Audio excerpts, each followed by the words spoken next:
La personne et l'œuvre du Saint-Esprit. René Pache. Troisième partie. L'œuvre du Saint-Esprit depuis la Pentecôte dans le cœur du croyant. Chapitre 6. L'habitation de l'Esprit dans le cœur du croyant. Grand 1. Importance et certitude de ce fait. L'Esprit de Dieu non seulement régénère, baptise, adopte et scelle le croyant. Après avoir fait tout cela, il ne l'abandonne pas pour retourner au ciel. Il fait en lui sa demeure. Nous avons déjà vu que l'une des caractéristiques essentielles de la dispensation actuelle, c'est que Dieu met en nous son esprit. Voilà pourquoi Jésus, au jour de son humiliation, disait à ses disciples : « Il vous est avantageux que je m'en aille, car si je ne m'en vais pas, le Consolateur ne viendra pas vers vous. Mais si je m'en vais, je vous l'enverrai. Je prierai le Père, et il vous donnera un autre Consolateur, afin qu'il demeure éternellement avec vous, l'Esprit de vérité. Vous le connaissez, car il demeure avec vous, et il sera en vous. » Jean 16, verset 7 et Jean 14, verset 16 à 17. La présence spirituelle du Dieu Sauveur dans le cœur de tous les croyants est le complément indispensable de l'œuvre de Jésus-Christ. Pendant sa vie sur la terre, sa présence ne pouvait être accordée que temporairement et extérieurement à un petit nombre d'hommes dans un pays déterminé. Maintenant, le Christ habite en esprit dans le cœur de tous ceux qui l'aiment sur la face de la terre entière. Cette magnifique affirmation est reprise par un grand nombre de passages des évangiles et des épîtres. Jésus annonce encore en ces termes qu'il demeurera spirituellement dans le cœur de ses disciples. « Celui qui mange ma chair et qui boit mon sang demeure en moi et je demeure en lui. En ce jour-là, vous connaîtrez que je suis en mon Père, que vous êtes en moi et que je suis en vous. Demeurez en moi, et je demeurerai en vous. Je leur ai fait connaître ton nom, afin que je sois en eux. » Jean 6, 56, Jean 14, 20, Jean 15, verset 4 et Jean 17, 26. Paul, s'adressant aux Romains, leur dit : « Pour vous, vous ne vivez pas selon la chair, mais selon l'Esprit, si du moins l'Esprit de Dieu habite en vous. Si quelqu'un n'a pas l'Esprit du Christ, il ne lui appartient pas. Et si le Christ est en vous, le corps, il est vrai, est mort à cause du péché, mais l'Esprit est vie à cause de la justice. Et si l'Esprit de celui qui a ressuscité Jésus-Christ d'entre les morts habite en vous, celui qui a ressuscité le Christ d'entre les morts rendra aussi la vie à vos corps mortels par son Esprit qui habite en vous. » Romains 8, versets 9 et 11. 3 fois dans ce passage, l'apôtre emploie le conditionnel. Si l'Esprit de Dieu habite en vous. Mais cela veut dire, si vous êtes de véritables croyants, l'Esprit demeure en vous, puisqu'il ajoute que sans cette présence, nul n'appartient au Christ. Verset 9. Cette vérité si importante et si simple est étrangère à notre esprit, qui a de la peine à saisir par la foi seule une telle grâce. De nos jours, beaucoup d'enfants de Dieu ignorent que l'Esprit habite en eux, et déjà l'apôtre Paul posait par 3 fois aux Corinthiens la même question capitale : « Ne savez-vous pas que vous êtes le temple de Dieu et que l'Esprit de Dieu habite en vous ? Si quelqu'un détruit le temple de Dieu, Dieu le détruira. Car le temple de Dieu est saint, et c'est ce que vous êtes. Ne savez-vous pas que votre corps est le temple du Saint-Esprit qui est en vous, que vous avez reçu de Dieu, et que vous ne vous appartenez point à vous-même ? Ne reconnaissez-vous pas que le Christ est en vous, à moins que vous ne soyez réprouvés ? 1 Corinthiens 3, versets 16 à 17, 1 Corinthiens 6, verset 19, et 2 Corinthiens 13, 5. Si les croyants d'aujourd'hui, qui ont pour les éclairer tout le Nouveau Testament, méconnaissent cette précieuse vérité, ils sont grandement coupables et se privent d'une source intarissable de joie et de puissance. Car que ferons-nous sans l'aide et la présence constante du Consolateur? Paul écrit encore aux Corinthiens. Nous sommes le temple du Dieu vivant, comme Dieu l'a dit, 2 Corinthiens 6, verset 16. Puis il dit à Timothée, garde le bon dépôt par le Saint-Esprit qui habite en nous, 2 Timothée 1, 14. Jean est tout aussi précis dans sa première épître. Pour vous, l'onction, c'est-à-dire le Saint-Esprit que vous avez reçu de lui, demeure en vous, et vous n'avez pas besoin qu'on vous enseigne. Mais, comme son onction vous enseigne toutes choses, et qu'elle est véritable et qu'elle n'est point un mensonge, demeurez en lui, selon les enseignements qu'elle vous a donnés. Quiconque est né de Dieu ne pratique pas le péché, parce que la semence de Dieu demeure en lui. Cette semence, c'est la nouvelle nature, le Saint-Esprit en lui. Celui qui garde ses commandements demeure en Dieu, et Dieu en lui. Et nous connaissons qu'il demeure en nous par l'Esprit qu'il nous a donné. Celui qui est en vous est plus grand que celui qui est dans le monde. Si nous nous aimons les uns les autres, Dieu demeure en nous, et son amour est parfait en nous. Nous connaissons que nous demeurons en lui, et qu'il demeure en nous, en ce qu'il nous a donné de son Esprit. Celui qui confessera que Jésus est le Fils de Dieu, Dieu demeure en lui, et lui en Dieu. 1 Jean 2, verset 27, 1 Jean 3, verset 9, verset 24, 1 Jean 4, verset 4, versets 12 à 13 et verset 15, etc. Jacques, enfin, ajoute « C'est avec jalousie que Dieu chérit l'Esprit qu'il a fait habiter en nous. » Chapitre 4, verset 5. Voici donc un fait certain et abondamment démontré, Dieu fait résider son Esprit dans le cœur de tout croyant. Grand 2. L'Esprit habite-t-il seul en nous? Cette question est importante. Certains pourraient penser, en effet, qu'après avoir reçu l'Esprit, la troisième personne de la Trinité, il n'aurait en quelque sorte plus besoin des deux autres. Le Saint-Esprit remplacerait et mettrait de côté, si l'on ose dire, le Père et le Fils. Il n'en est rien, ainsi que le montre clairement l'Écriture. Petit 1. Avec l'Esprit, Dieu le Père met en nous sa présence. Nous n'avons qu'à rappeler, pour le prouver, tous les textes de la première épître de Jean, cités ci-dessus. Bornons-nous à relever celui-ci. Celui qui garde ses commandements demeure en Dieu, et Dieu en lui. Et nous connaissons qu'il demeure en nous par l'Esprit qu'il nous a donné. 1 Jean 3, verset 24. Paul dit que chaque croyant est le temple de Dieu et que les croyants tous ensemble, formant l'Église, sont édifiés pour être une habitation de Dieu en esprit. 1 Corinthiens 3, 16 et Éphésiens 2, 22. 2. Avec l'Esprit, nous recevons également la présence de Dieu le Fils. La prière de Paul pour les Éphésiens est qu'ils soient puissamment fortifiés par l'Esprit dans l'homme intérieur, en sorte que le Christ habite dans leur cœur par la foi. Éphésiens 3, versets 16 à 17. Aussi, lorsque le même apôtre parle de la présence divine dans nos cœurs, il mentionne indifféremment Dieu, le Christ ou le Saint-Esprit.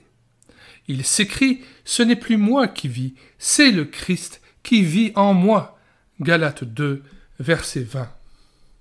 Que nous citons « J'ai été crucifié avec Christ, et si je vis, ce n'est plus moi qui vis, c'est Christ qui vit en moi.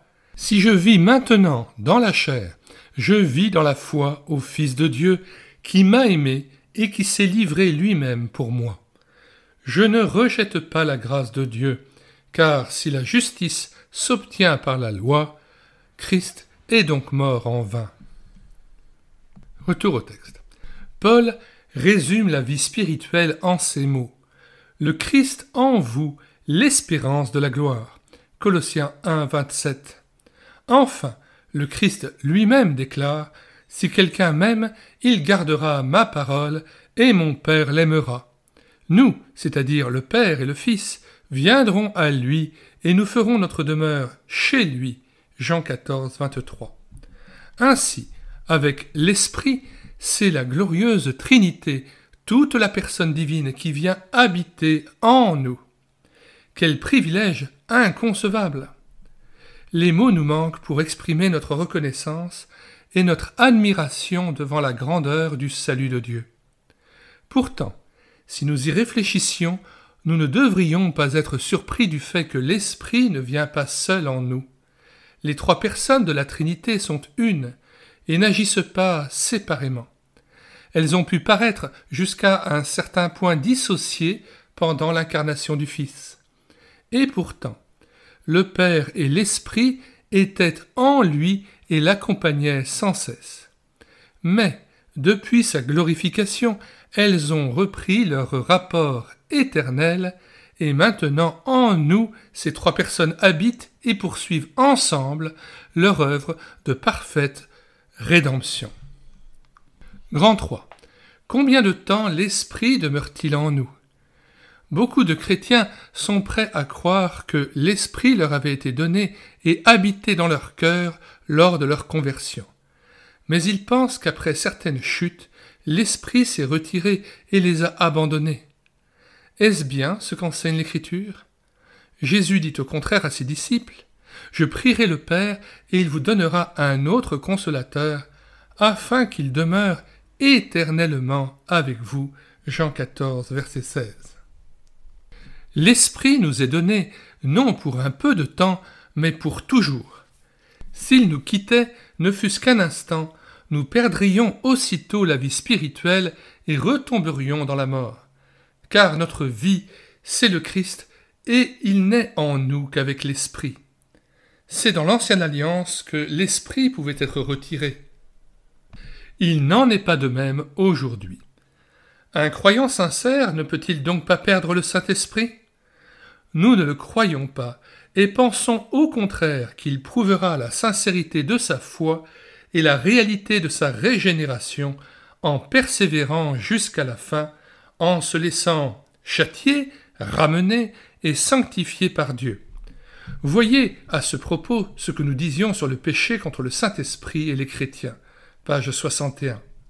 Mais prenons garde, sous prétexte que l'Esprit demeure en nous éternellement, de ne pas vivre selon la chair et de refuser de nous sanctifier. Nous aboutirions à la mort et à un châtiment pire que celui des incrédules. Qu'arrive-t-il alors lorsqu'un enfant de Dieu pêche avant qu'il ait confessé et abandonné ce péché ? L'Esprit est contristé et cesse aussitôt de manifester sa puissance. Mais ceci est un autre sujet que nous traiterons dans notre prochain chapitre. 4. À quel moment et en qui l'Esprit fait-il sa demeure ? 1. L'Esprit habite dans le cœur des enfants de Dieu dès le moment où ils croient au Sauveur. Nous répétons cette phrase. L'Esprit habite dans le cœur des enfants de Dieu dès le moment où ils croient au Sauveur. Jésus, parlant à ses disciples, leur dit que le Père leur donnera l'Esprit de vérité que le monde, c'est-à-dire les inconvertis, ne peut recevoir parce qu'ils ne le voient pas. Mais vous le connaissez, car il demeure avec vous et il sera en vous. Jean 14, verset 17. Il est évident que ceux qui repoussent Jésus-Christ ne sauraient recevoir son esprit. Par contre, la seule condition pour que l'Esprit vienne habiter dans un cœur est que ce cœur s'ouvre au Sauveur par la foi. Celui qui confessera que Jésus est le Fils de Dieu, Dieu demeure en lui et lui en Dieu. 1 Jean 4, verset 15. Voici, je me tiens à la porte et je frappe. Si quelqu'un entend ma voix et ouvre la porte, j'entrerai chez lui, je souperai avec lui et lui avec moi. Apocalypse 3, verset 20. Si quelqu'un m'aime, voilà la grande condition. Il gardera ma parole et mon Père l'aimera. Nous viendrons à lui et nous ferons notre demeure chez lui. Jean 14, 23. Paul exprime la même pensée lorsqu'il prie pour les Éphésiens, afin que le Christ habite dans leur cœur par la foi. Éphésiens 3, 17. Bien entendu, cette foi au Sauveur devra être sincère et suivie des œuvres que rend possible la présence de l'Esprit. C'est ce qu'indiquent les passages suivants. Celui qui garde ses commandements demeure en Dieu, et Dieu en lui. Si nous nous aimons les uns les autres, Dieu demeure en nous. 1 Jean 3, verset 24, et 1 Jean 4, verset 12. Car la foi sans les œuvres est morte, et l'Esprit de Dieu n'habiterait pas dans un cœur qui voudrait demeurer dans la mort. Mais il n'en reste pas moins que l'Esprit ne vient pas habiter en nous lorsque nous sommes sanctifiés, ce que s'imaginent beaucoup de croyants. Il vient en nous au contraire afin de nous sanctifier, au moment même où, venant au Christ tel que nous sommes, nous l'acceptons par la foi comme Sauveur. Petit 2. L'Esprit habite-t-il donc dans le cœur de tous les croyants régénérés?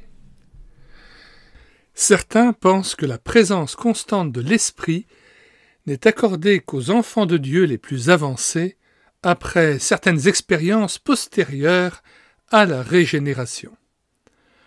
Or, il est certain, au contraire, que l'Esprit habite dans le cœur de tous les croyants régénérés, sans exception.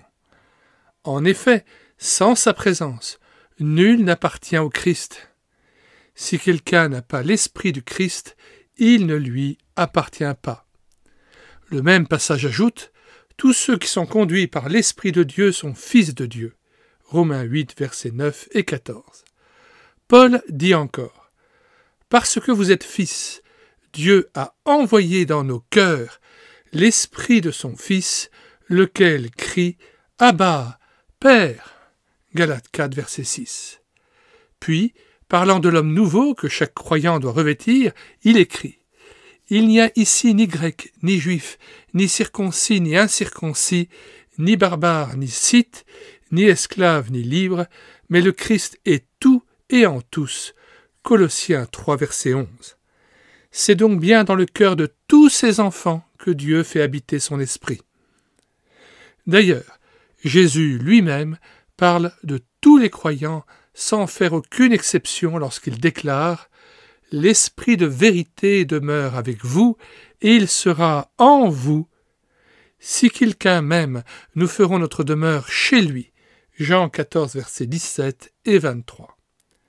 Enfin, la parabole des 10 vierges nous enseigne également que la caractéristique d'un véritable croyant est d'avoir de l'huile dans sa lampe, c'est-à-dire le Saint-Esprit dans son cœur. Matthieu 25, versets 1 et 12. Sans cette présence, il ne sera pas sauvé. 5. Un croyant peut-il savoir si l'Esprit habite en lui?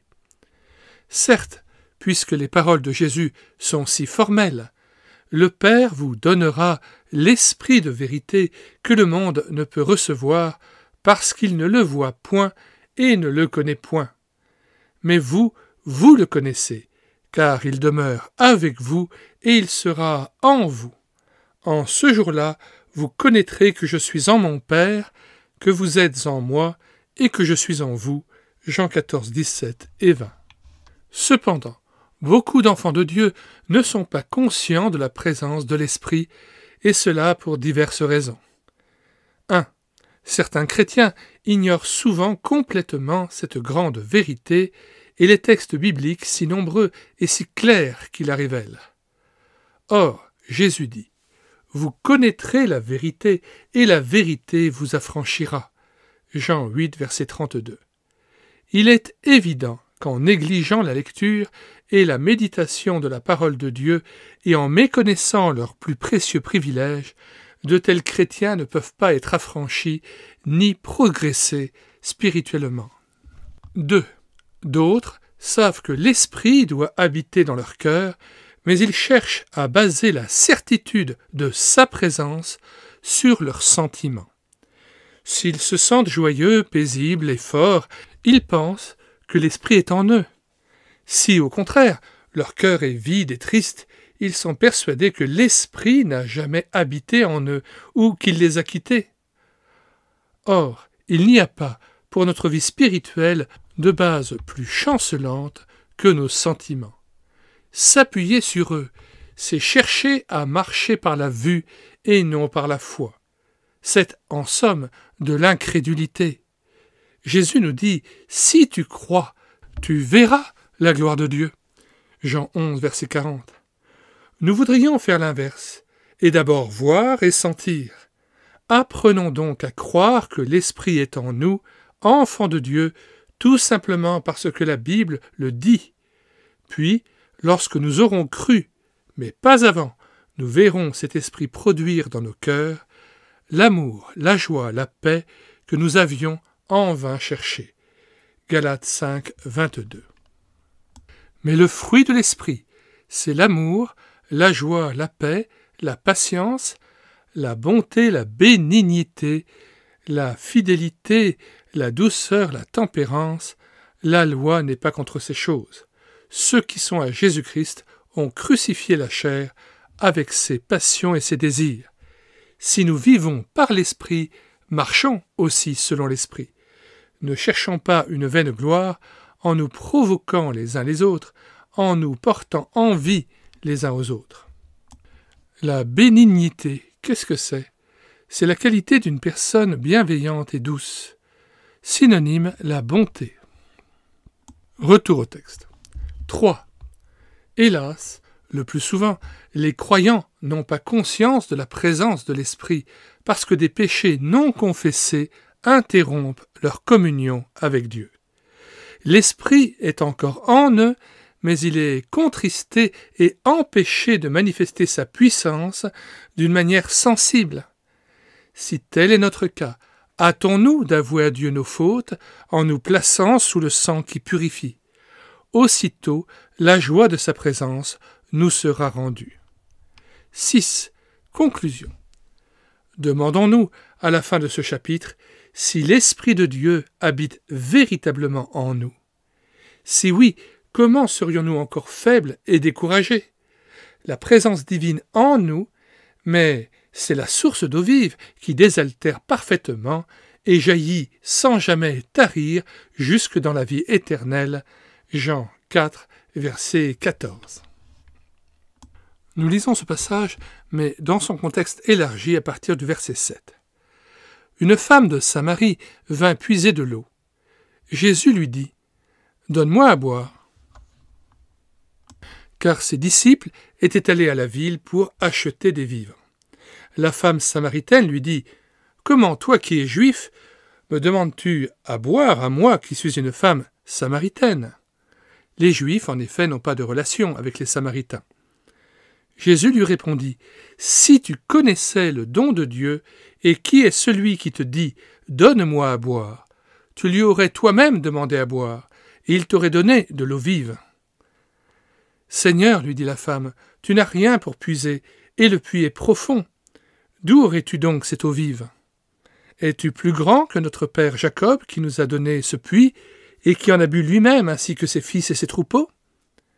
Jésus lui répondit « Quiconque boit de cette eau aura encore soif, mais celui qui boira de l'eau que je lui donnerai n'aura jamais soif, et l'eau que je lui donnerai deviendra en lui une source d'eau qui jaillira jusque dans la vie éternelle. » Fin de citation, retour au texte. Nul besoin pour nous de chercher au dehors la force et le secours. Le Christ est en nous l'espérance de la gloire. Colossiens 1, 27. Que nous citons en contexte élargi à partir du verset 24 jusqu'au verset 29.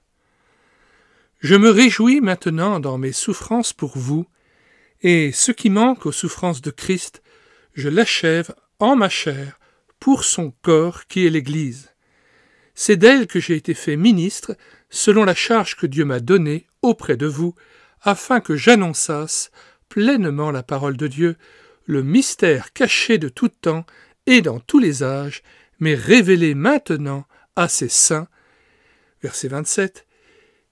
à qui Dieu a voulu faire connaître quelle est la glorieuse richesse de ce mystère parmi les païens, savoir Christ en vous, l'espérance de la gloire. C'est lui que nous annonçons, exhortant tout homme et instruisant tout homme en toute sagesse, afin de présenter à Dieu tout homme devenu parfait en Christ. C'est à quoi je travaille en combattant avec sa force qui agit puissamment en moi. Fin de citation, retour au texte. Donc, nul besoin pour nous de chercher au dehors la force et le secours, le Christ est en nous, l'espérance de la gloire. Colossiens 1, 27. Mais souvenons-nous qu'à cause de cela même, nous devons glorifier Dieu dans notre corps et dans notre esprit qui sont devenus son temple. Si, par contre, nous ne connaissons pas cet hôte divin, pourquoi ne pas le recevoir aujourd'hui ? Le Christ frappe à notre porte et désire entrer en nous pour toujours. Ouvrons-lui et son esprit, prenant possession de notre être, en fera couler des fleuves d'eau vive. J'ouvre juste une parenthèse concernant la signification du mot hôte, H-O accent circonflexe T-E. C'est un terme assez curieux parce qu'il a deux sens. Le premier sens, c'est une personne qui reçoit quelqu'un dans sa demeure ou invite au restaurant, qui offre l'hospitalité. Et puis l'autre sens du mot hôte, c'est un convive, c'est un invité. C'est quelqu'un que l'on reçoit chez soi. C'est une personne qui est reçue chez quelqu'un à qui on donne l'hospitalité. Synonyme, commensal, convive, invité. D'ailleurs, d'un point de vue littéraire, ce terme signifie un être qui vit habituellement quelque part. On parle par exemple les hôtes des bois. Eh bien, par l'Esprit Saint, Jésus-Christ est notre hôte. Il vit habituellement en nous tous les jours de notre vie. Avant de nous quitter, nous vous invitons à vous reporter dans la description de cette vidéo pour profiter de tous les liens de téléchargement que nous vous avons communiqués, mais aussi à vous rendre sur le site internet médiathèquechrétienne.fr où nous avons assuré la réédition numérique de plus de 1300 ouvrages chrétiens épuisés et non réédités. Fin de la lecture de ce chapitre 6, l'habitation de l'Esprit dans le cœur du croyant. Alors, avant de vous quitter, j'aimerais lire Romains 10, versets 5 à 13, et prier, pourquoi pas, avec vous. Romains 10, versets 5 à 13. En effet, Moïse définit ainsi la justice qui vient de la loi. L'homme qui mettra ces choses en pratique vivra par elles. Mais voici comment parle la justice qui vient de la foi. Ne dis pas en ton cœur, qui montera au ciel ? C'est en faire descendre Christ. Ou qui descendra dans l'abîme ? C'est faire remonter Christ d'entre les morts. Que dit-elle donc ? La parole est près de toi, dans ta bouche et dans ton cœur. Or, c'est la parole de la foi que nous prêchons. Si tu confesses de ta bouche le Seigneur Jésus, et si tu crois dans ton cœur que Dieu l'a ressuscité des morts, tu seras sauvé. Car c'est en croyant du cœur qu'on parvient à la justice, et c'est en confessant de la bouche qu'on parvient au salut. Selon ce que dit l'Écriture, quiconque croit en lui ne sera point confus. Il n'y a aucune différence, en effet, entre le juif et le grec, puisqu'ils ont tous un même Seigneur qui est riche pour tous ceux qui l'invoquent. Car quiconque invoquera le nom du Seigneur sera sauvé. Seigneur Jésus, tu connais la foi, le cœur de ceux qui m'écoutent, de mes auditeurs. Tu connais toutes choses, Seigneur. Peut-être qu'il y a quelqu'un qui ne te connaît pas encore et qui n'a pas fait le pas encore de t'ouvrir son cœur et de croire à salut. Seigneur, tu dis, si tu confesses de ta bouche le Seigneur Jésus et si tu crois dans ton cœur que Dieu l'a ressuscité des morts, tu seras sauvé. Veuille faire, Seigneur, que aujourd'hui, quelqu'un puisse se repentir et croire en toi, confesser ton nom, ta résurrection, ta vie éternelle, le fait que tu es mort pour lui à la croix et que tu es ressuscité pour lui et que tu peux rentrer dans son cœur après l'avoir purifié par ton sang précieux, tous ses péchés. Seigneur, veuille accomplir ce miracle de l'Esprit. Je te le dis par la foi au nom de Jésus. Amen.